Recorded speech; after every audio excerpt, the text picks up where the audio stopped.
Welcome back to the Mountain Morning Show. Here it's Sundance Slam Dance coverage of the events on Park City Television. We also look at filmmakers that are headed this direction, and we expect to see them in the very near future. It all starts with writing, and of course the imagery begins to unfold right after that.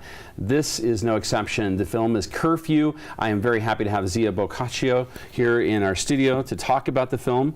Welcome.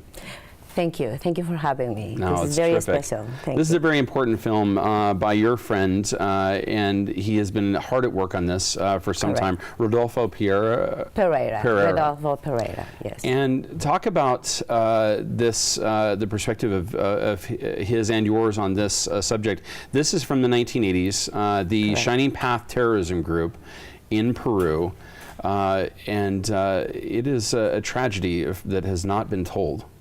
No, 70,000 dead in the Andes of Peru. 70,000. 70,000 is the one of the most untold stories and one of the darkest times of my country. And the 70,000 people that they died, mostly in the high Andes of Peru, were basically caught in the crossfire of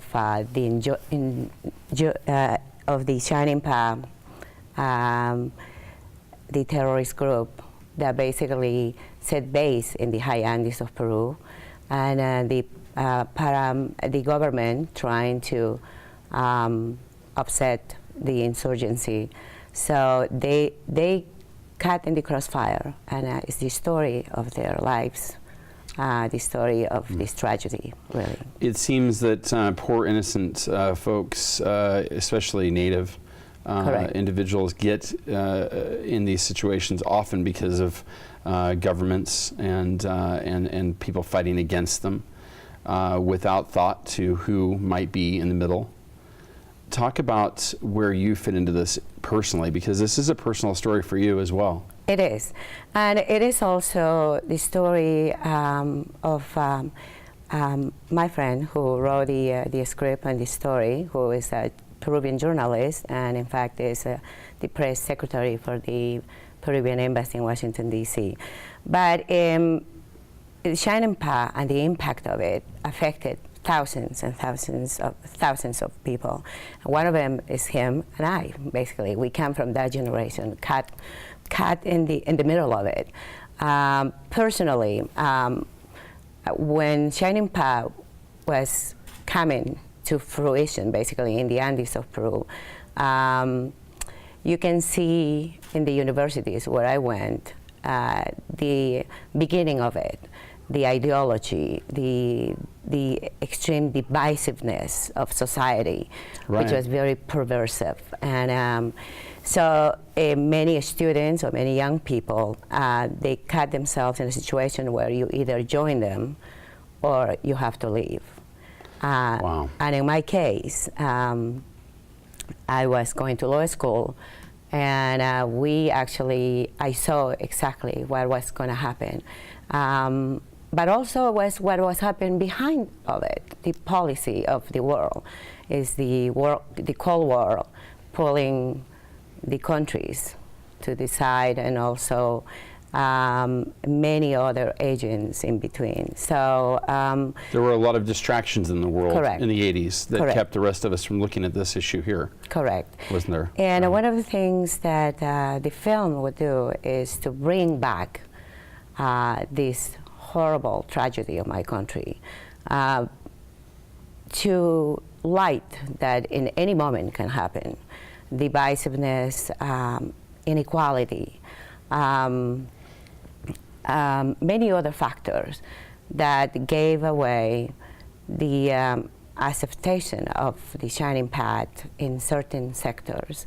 And Peru now is a very prosperous country. Right. And sometimes the new generations really don't know what happened. Yeah. They forget. And I think this film would bring back, and perhaps to really to say never again, really. Which we do need to say, because as you mentioned, this could happen at any time. Someone gets in a position of power, there's a mistrust among their people, that starts to create a divide. Those divides cause action, and sometimes those actions impact others. You know, we see that all over the world. It happens every day. Every day. It's happening in Syria. Yep. It's happened in the Ukraine. This is not unusual or uncommon. No, not at all. And I think terrorism, the word terrorism now has taken another context, really, and it really Peru and South America has gone through this. Look at what happened in Bolivia and also in Chile, Argentina, and Right. also especially Peru. So, but that was left behind. Like I said, Peru now is a prosperous country, an open market, a democracy for the last 20 years. My company is the result of Right. the stabilization of Your company is Alpaca International. right yes. here in Park City. Right here in Park City. You've been so kind as to dress my co-host in That's lovely correct. outfits for the last 10 days, Correct. as she has been here on the program. It is remarkable, I imagine, for you to look upon what Peru is now as compared to that time, Yes. and see that difference. And your hope is obviously to keep it that way. With Correct. your friend's film, where are they at in the process right now? They've won an award already for the writing. Correct. We have already some imagery, which we'll look at in a moment. Yes. You're in the process. We expect this film will be available in about a year. In about a year, and the project really. The minute that he showed me the script and also the teaser and the storyline, I got behind it immediately because that meant so. It touched me in many ways, and I think the film has a tremendous potential. It has a context in the context of historical, political, and also the freedom of the press, because it's really the story of how the press is in the front line of this type of situation, putting a light of what happened. Indeed. And the story of two journalists that they actually went to investigate a massacre in the high Andes of Peru, and 8 of them disappeared, and one of them was the friend of Rodolfo, who is his disappearance and was that drive him to write the script. And you wonder why. Yeah, this would be a Yes. painful thing for him to lose his friend and lose so many others. We have a clip of the film. Yes. I'd like to take a look at it, and then we'll discuss Please do. some more about it. Again, it is Curfew. First of all, the country is beautiful. There's no doubt. And it looks so peaceful. And it has, and hopefully will continue to be so. But in the past, this violent act took place and impacted so many and for generations. Correct. And that is so important that this film has to be finished. Indeed. And actually the imagery by itself is absolutely beautiful. And the setting actually happens in the high Andes of Peru in a place called Ayacucho, where really it was the ground, the breeding ground of the shining path. And the 70,000 people that they die, they need to be remembered. So I actually, my participation in the film as a associate producer is with one goal. When the film is done, and I'm pretty sure this film is gonna go to box office and hopefully Sundance next year. I think that's our goal.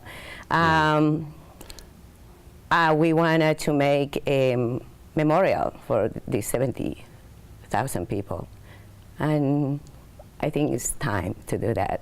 So for all the good reasons, the film needs to be done. I think it has a tremendous potential. In fact, it's already been, even the cast is already being committed for this film, and many people are good behind actors. it.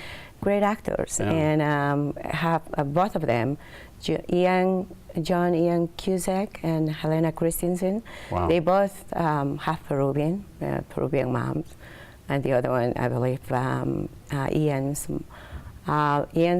mother is Peruvian. Helena Christensen's mother also is Peruvian, and they feel compelled to be part of this film because the message and the importance to bring back and to put alight this tragedy in Peru.